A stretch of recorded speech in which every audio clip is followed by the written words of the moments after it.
Breaking news from William Rochelle. Breaking news from William Rochelle. I said, breaking news from William Rochelle. I said, breaking news from William Rochelle. Yeah, yeah. Breaking news from William Rochelle. Living direct, here we go. Breaking news from William Rochelle. This is something you should know. This just in, don't miss the call. Your moments now.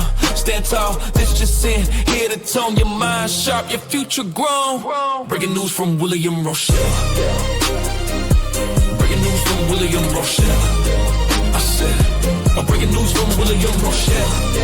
I said, breaking news from William Rochelle. Yeah, This just in, thought of the day. Fresh new mindset coming your way. This just in, clear and bright. New perspective, new life. Breaking news from William Rochelle.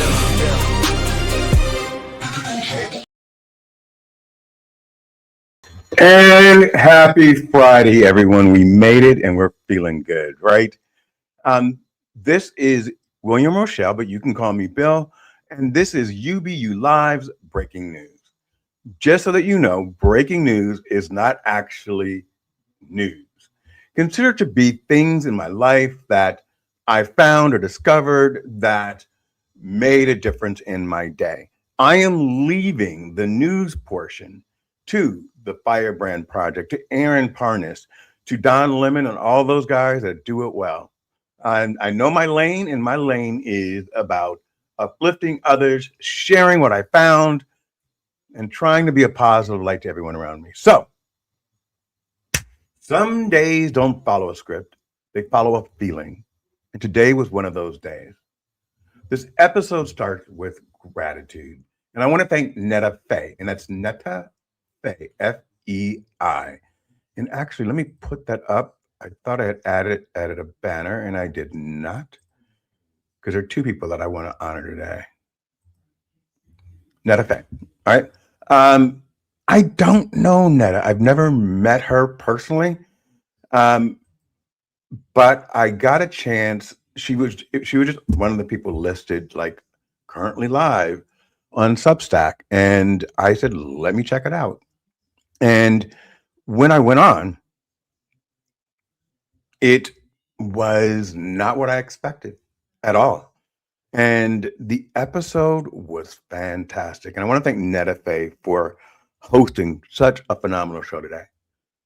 I follow her work, but this is the first time joining one of her live shows, and it was honestly really great. The conversation shifted into Reiki, intuition, and energy. And I was like, I'm following that.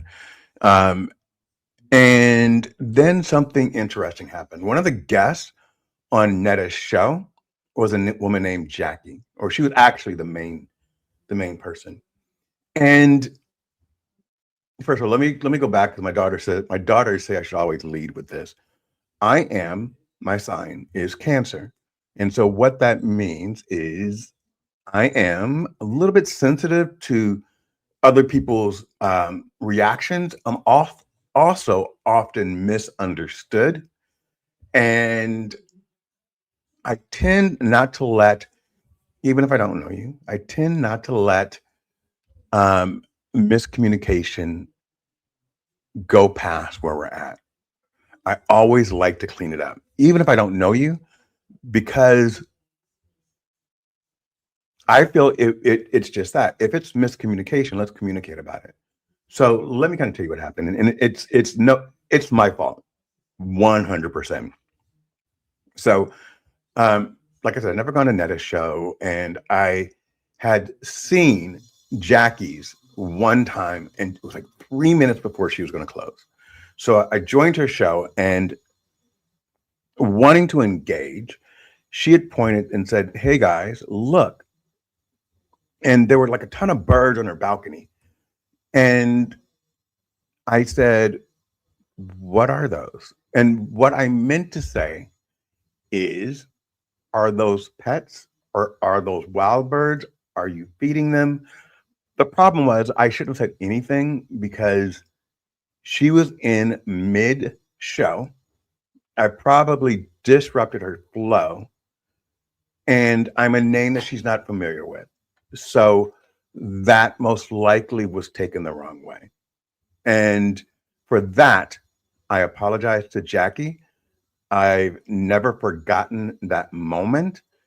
I did not recognize you initially on the show, but when I did, because I was feeling her energy, I felt like she was reading to me, and I'm like, "That's the lady the woman that I kind of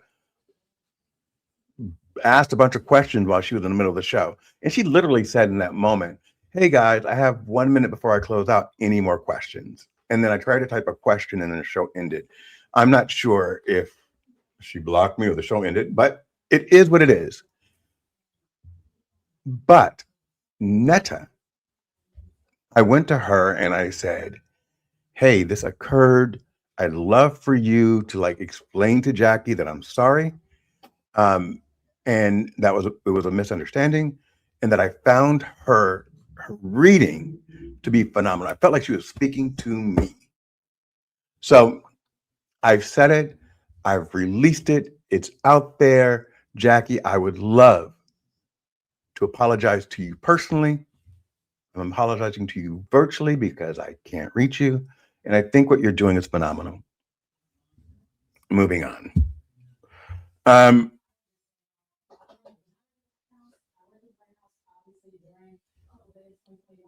done that. Oh, Jackie's and that there's no ego and there's no excuses from me. I was wrong. It's just clarity and respect to both of you. But after Netta's live stream ended, guess what? Just sitting there, I saw and watched the founder of BFM. They're both on Substack, guys. Um, and BFM stands for Black Facts Matter. And the guy was great on his live. He was fantastic. But what's even more impressive is when you look at his profile and look at all the facts he's giving and everything he's debunking about the narrative that was placed on the Black community. I'm down with that. And you don't have to be Black to understand why this platform matters, because if you are as old as I am, sorry, you'll remember that Michael Jackson was not accepted on MTV, one of the biggest shows in the world, because he didn't fit their narrative. That's why we created BET, that now people are calling racist. No, it wasn't racist. It was because we weren't allowed on your television shows. We created our own platform. Let's get it straight. Black Girls Rock. Why do we need Black Girls Rock? Because for decades, the Black girl, the Black woman, was the least respected woman, the most underserved community in America. Why do we need Black Facts Matter? Because I'm old as hell, and I never knew about the Tulsa um, bombing, that there was ever a Black Wall Street until maybe 5 or 6 years ago. Unbelievable. The Black community, which I am part of, I am fully Black. I'm fully Black, historically, genetically, culturally, and I also understand how narratives about us have been shaped and often distorted Black history, and our history has been minimized, erased. We're seeing that right now. We're seeing an administration that wants to take this slavery out of the Black History Museum in Washington, D.C. I apologize right now because the facts don't belong to me. They belong to Black Facts Matters. And I'm not sure if it's called the Black Museum, but anyway, it's in DC. I believe that it was started or funded through the Obama administration initially. And they want to take it out. They want to kind of right over Black Lives Matter Avenue and now rename it Charlie Kirk? Are you freaking kidding me? And I've said this before. I said this on my civil rights show last Sunday. If you don't know your history, you're going to repeat it. If you don't know your history, you're going to repeat it. When someone's house is on fire, you go, you get a hose, and you push it down. So why do I say that? I say that because the Black man and then the Black community has been killed. I'm just going to say that, murdered, by the very people that are paid to protect our communities. The narrative is that we're the problem. The truth is, statistically, we're not. We're the victims. Why did I begin last week show what women's rights? Because I believe, and not men's rights, by the way, I believe that women's rights are under attack. That house is on fire. So why do we say, well, men need rights too? Because men aren't on fire, technically. But Black men are. Black women are. So when you say Black Lives Matter, you can't go and say, what about white lives? You guys aren't under the same attack that we are. When I say women's rights matter, you can't come and say, well, what about men's? You guys aren't under attack. So what about you? Not in a negative way, but explain to me why we need to kind of say your life matters when you're the one. It's a group of men, not you personally, but it's men that are telling a woman what to do with her body. It's men that are making decisions about how a woman is supposed to move. It's men that are making these decisions. So we don't need a men matters. We need a women's rights matter. It's their body. It's their choice. Me too. Me too. And women and the Black and brown community suffer from the same stigma. I said this with Curtis Brooks a few weeks ago or a month ago. And I feel bad, Curtis. I was riled up and I wanted to get my point out, but it wasn't about you. I wanted to get the point that I was trying to make out so that people heard it. Why is it that when it's comfortable for people in power, that a Black man at 14, a Black child at 14 makes a bad decision, we're talking about a child, or makes no decision and is just in the wrong area, that child is called a thug. That child can be tried as a man. We saw it in the Central Park Five. Guilty or not, they're presumed guilty until proven innocent. Why is it now that we're looking into the Epstein files that a 14-year-old girl, according to Megyn Kelly, I'm not saying anything that's not factual, a 14-year-old girl is considered a woman? It's not like she was 8 or anything. But a white guy, Kyle Rittenhouse, in his mid to late 20s, maybe even early 30s, I don't remember, can have his mother drive him across state line with an AK-47 to a Black Lives Matter protest. He get out of his car at a Black Lives Matters protest with an AK-47, shoots the group up, just riddled with bullets. And when he's tried, they say, this poor kid, he was scared. the black community didn't try to drive to his house and go and say, we're going to fuck you up. No, he drove to their community, to their protest, which was whatever it was, whatever. He had no right to do that. But the fact that the narrative is, if you're a 14-year-old black kid or a 14-year-old girl, you deserve whatever you get. And if you're a 25 to 30-year-old guy and you happen to be not a black or brown person, you're a kid. I'm not down with that. Not at all.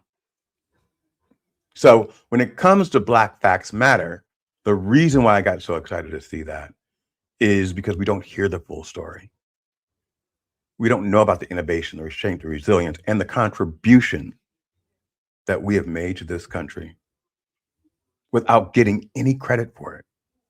Yet they use our face to sell products like Uncle Ben's rice and Aunt Jemima, because the white people in the time knew that if a black person's face was on the package, that they knew it was going to be good. It was going to be great food. So that's why they named it like that. Know your history. And if you're unsure, I'm going to tell you to subscribe, but not only subscribe, become a part of the community. Speak up. Add your voice to BFM and on Substack.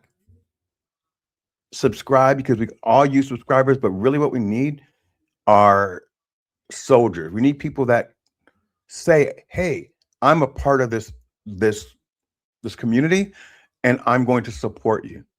Because sometimes when you're out there spewing your stuff, you don't know who's listening and who's not. So today, I heard, I felt, and I loved what I saw that young man doing. We're fed up with being caricatures, and this platform that he has cuts right through the noise and straight to the heart of what's going on. This episode is also an announcement that on Sunday at 4 p.m. Eastern, I'm closing out the final show of UBU Live, the finale. I don't have an agenda yet. I don't have a forced programming in place. I'll set the space and let the message come through. That's the way I usually do most of my programs anyway. It's really authentic, and it's what's hitting my heart in that moment. Netta, BFM, you guys touched my heart today. I appreciate that. And right now, what's happening is I am heading to my Friday night jam, and I am late. Woohoo! I'll be over on LinkedIn right now. It started 15 minutes ago. So if you guys want to see me dance, and I'll be there. I'm going to go to Sing Your Heart Out on LinkedIn. The theme is City Pop. This is one of those shows where there's no pressure, no performance, just music and laughter and release after a heavy week. I also want to touch on the final thing, which is Aaron Gibson's, and I'm going to cover this on Sunday in depth if Kinga will join me, on the hashtag World Ceasefire Project. I'm going to speak on it more on Sunday because peace starts in moments like these. When we slow down, when we listen, when we fix what we can, when we fix what we can, when we fix what can be fixed. That's it. That's all. Thank you for listening. This is William Rochelle with Breaking News, signing off. Breaking news from William Rochelle. Breaking news from William Rochelle. I said, breaking news from William Rochelle. I said, breaking news from William Rochelle. Yeah,